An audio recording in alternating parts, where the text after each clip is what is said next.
नमस्कार, मैं सुमन जायसवाल एक बार फिर से स्वागत करती हूं आपका आपके अपने YouTube चैनल में। तो जैसे कि मैंने इस पर ऑलरेडी आज का जो टॉपिक है हमारा, इस पर पहले ही मैंने एक वीडियो बना रखा है जहां पर मैंने आपसे एलोपैथिक मेडिसिन डिस्कस की हैं। आज हम हर्बल यानी होम्योपैथिक मेडिसिन के बारे में डिस्कस करेंगे। होम्योपैथिक इसलिए क्योंकि आज के टाइम में ज़्यादातर ये जो अल्टरनेटिव सिस्टम ऑफ मेडिसिन का ट्रेंड है ये कुछ ज़्यादा ही ग्रो कर रहा है। लोगों को होम्योपैथिक सिस्टम आयुर्वेदा पे ज़्यादा बिलीफ हो रहा है क्योंकि ये होम्योपैथिक बीमारी को रूट कॉज जो होता है वहाँ से ख़त्म करता है, यानी जो जड़ होता है वहाँ से ख़त्म करता है, बिना किसी साइड इफ़ेक्ट के, बिना किसी आगे हुए नुकसान के। तो आज के इस वीडियो में हम पूरी तरह से आपको होम्योपैथिक मेडिसिन जो अवेलेबल है मार्केट में प्रीमेच्योर एजैकुलेशन और इरेक्टाइल डिसफंक्शन के ट्रीटमेंट के लिए, उनके बारे में बात करेंगे और साथ ही साथ और भी कई समस्याओं के लिए ये मेडिसिन का इस्तेमाल होता है, मैं वो भी आपको इस वीडियो में बताऊंगी। आप वीडियो में अंत तक बने रहिएगा। चलिए वीडियो स्टार्ट करते हैं। तो पहली जो दवा है वो है एविना सैटिना। एविना सैटिना जिसको हम कॉमन ओट भी कहते हैं। ये देखिए, जब दिमागी तौर पे व्यक्ति परेशान हो या फिर किसी चीज़ में ध्यान केंद्रित करने में समस्या आ रही हो, भयानक सिर दर्द हो रहा हो या फिर पेशेंट को इम्पोटेंसी जैसी समस्याएं भी आने लगी हैं या फिर प्रीमैच्योर इजैकुलेशन, इसके लिए इस दवा का उपयोग किया जा सकता है एविना सैटिना का, जो मार्केट में आसानी से उपलब्ध भी है। फिर उसके बाद एग्नस कैस्टस जिसको हम चैस्टर ट्री भी कहते हैं, इस नाम से भी ये जाना जाता है, एग्नस कैस्टस। ये देखिए, ये प्रीमैच्योर इजैकुलेशन में तो यूज़ होती ही होती है, साथ ही साथ अगर मेमोरी पावर कम है, मेमोरी अच्छी नहीं है या फिर बार बार वॉशरूम जाने की ज़रूरत पड़ रही है, यूरिनेशन के लिए बार बार जाना पड़ रहा है, सेक्स पावर कम हो रहा है या फिर पेनिस का साइज़ भी स्मॉल है या फिर इरेक्टाइल डिसफंक्शन जैसी समस्या है या फिर टेस्टिकल्स को छूने में टेस्टिकल्स ठंडे और एकदम कठोर लग रहे हैं, उस कंडीशन में, जेनाइटल्स में अगर ईचिंग हो रही है उस कंडीशन में, और अगर यूरिथ्रा से येलो कलर का डिस्चार्ज हो रहा है उस कंडीशन में, या फिर सेक्स डिज़ायर कम हो रही है, तो इन सभी स्थितियों में एग्नस कैस्टस यानी कैस्टर ट्री का इस्तेमाल किया जा सकता है। फिर अगली है बारेटा कार्बोनिकम। देखिए, बारेटा कार्बोनिकम का इस्तेमाल कहाँ करते हैं?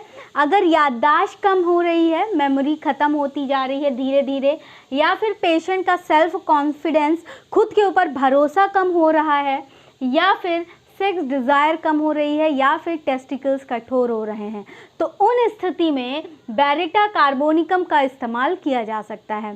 दोस्तों, मैं बता देती हूँ आपको कि YouTube पे हमारा एक और चैनल है टेंक डायरेक्शन न्यूज़ के नाम से, जिसका लिंक मैं डिस्क्रिप्शन में शेयर कर रही हूँ। आप प्लीज़ हमारे उस चैनल को भी विज़िट कीजिएगा और सब्सक्राइब ज़रूर कीजिएगा। फिर जो अगली मेडिसिन है वो है चाइना ऑफिशिनालिस। चाइना ऑफिशिनालिस, इसको पेरुवियन बार्क के नाम से भी जानते हैं। तो चाइना ऑफिशिनालिस, अगर एक्सट्रीम एक्साइटमेंट की वजह से कुछ लोग का इरेक्शन बहुत तेज़ी से होता है और इजैकुलेशन भी तेज़ी से हो जाता है, तो उस कंडीशन को प्रिवेंट करने के लिए चाइना ऑफिशिनालिस का इस्तेमाल कर सकते हैं। या फिर प्रीमैच्योर इजैकुलेशन अगर हो रहा है तब, उस कंडीशन में कमज़ोरी हो रही है या फिर पीछे बैक साइड में पेन बना रह रहा है, तो उस सिचुएशन में चाइना ऑफिशिनालिस का इस्तेमाल किया जा सकता है। ठीक है दोस्तों, वीडियो अच्छी ज़रूर लग रही होगी, उम्मीद कर रही हूँ। अगर अच्छा लग रहा है तो प्लीज़ लाइक ज़रूर कीजिएगा और हमारे चैनल पे नए हैं तो सब्सक्रिप्शन तो एक बनता है। फिर फॉस्फोरिकम एसिडम यानी कि फॉस्फोरिक एसिड। देखिए, ये एक ऐसा तत्व है जो कई जगह इस्तेमाल होता है, जैसे कि कमज़ोर, याददाश्त कमज़ोर है तब इसका इस्तेमाल कर सकते हैं, या फिर हमेशा दुखी रहने से, मूड का डिसऑर्डर है, एंजाइटी, हमेशा विचलित हो जा रहे हैं, या फिर पेनिस के टिप पे दर्द हो रहा है, या फिर साथ ही साथ टेस्टिकल्स में हैवीनेस लग रही है, या फिर जेनाइटल्स में हीटिंग और बर्निंग सेंसेशन है उसमें, या फिर जब टेस्टिकल्स को छू रहे हैं तो उस दौरान अगर दर्द हो रहा है तब इसका इस्तेमाल किया जा सकता है। सेक्स डिज़ायर ख़त्म हो चुकी है, फिर या फिर थकान हो रही है सेक्स के बाद, या फिर इरेक्शन में समस्या आ रही है, यूरिनेशन की अर्जेंसी हो रही है, बार बार यूरिनेट कर रहे हैं, और साथ ही साथ यूरिनेशन के दौरान बर्निंग सेंसेशन भी हो रहा है, जलन भी हो रही है, तो उस सिचुएशन में फॉस्फोरिकम एसिडम यानी फॉस्फोरिक एसिड का इस्तेमाल किया जा सकता है। ये कॉमन नाम है और इस नाम से होम्योपैथिक में मेडिसिन मिल जाती हैं। अब देखिए नक्स वोमिका। नक्स वोमिका का भी बहुत अलग इस्तेमाल है, बहुत ही अच्छा। देखिए, अगर टेस्टीज में दर्द हो रहा है, या फिर कमर में स्पाइन में पेन हो रहा है, या फिर बार बार यूरिनेशन जाने की अर्जेंसी हो रही है, और यूरिनेशन करते समय खुजली हो रही है, या फिर पेट के निचले हिस्से में दर्द हो रहा है, और सुबह मॉर्निंग में ऐसा लग रहा है कि उल्टी हो जाएगी, और लगभग हर बार खाना खाने के बाद भी ऐसा लग रहा है कि उल्टी हो जाएगी, तो ये घबराने की बात है थोड़ी सी। और या फिर पेशेंट को या फिर किसी ऐसे व्यक्ति को 3 बजे के बाद लगभग नींद भी नहीं आ रही है, और ये सारी समस्याएं संग में हैं, तो या फिर वो जब भी जग रहा है वो डिप्रेशन में जा रहा है पेशेंट, तो इस सिचुएशन को ट्रीट करने के लिए नक्स वोमिका का इस्तेमाल किया जा सकता है। फिर देखिए न्यूफर ल्यूटियम। देखिए, वीडियो तो मैं जानकारी दे रही हूँ आपको, लेकिन आप दवा का इस्तेमाल करने से पहले एक बार डॉक्टर से ज़रूर संपर्क कीजिएगा, ठीक है। अब देखिए न्यूफर ल्यूटियम, अगर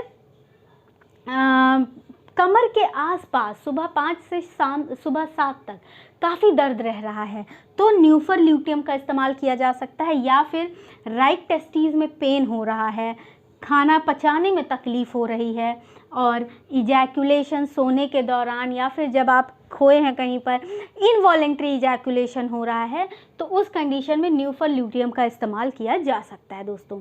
तो दोस्तों, ये प्री मैच्योर इजैकुलेशन और इरेक्टाइल डिसफंक्शन में इस्तेमाल किए जाने वाली कुछ खास होम्योपैथिक मेडिसिन थी। तो मैं उम्मीद करती हूँ कि वीडियो आपको अच्छा लगा है। वीडियो से रिलेटेड कोई सजेशन हो तो आप कमेंट सेक्शन में कमेंट करके मुझे बता सकते हैं। कमेंट सेक्शन मेरा ओपन है। और हाँ दोस्तों, देखिए, ये वीडियो मैंने इसलिए भी बताया क्योंकि कुछ लोगों को एलोपैथिक में प्रॉब्लम हो रही थी, तो उन्होंने मुझसे कहा होम्योपैथिक ट्रीटमेंट बताने के लिए, तो मैंने आपको रिव्यू करके पूरे होम्योपैथिक ट्रीटमेंट बताने की कोशिश की है। आगे मैं और भी वीडियोस बनाऊंगी जिसमें मैं और भी होम्योपैथिक मेडिसिन के बारे में डिस्कस करूँगी आपके संग, जो ऐसी कई समस्याओं को ठीक करने में कारगर सिद्ध होती है। तो वीडियो में अंत तक ज़रूर देखिएगा, आपको ज़रूर कुछ ना कुछ अच्छा मिलेगा।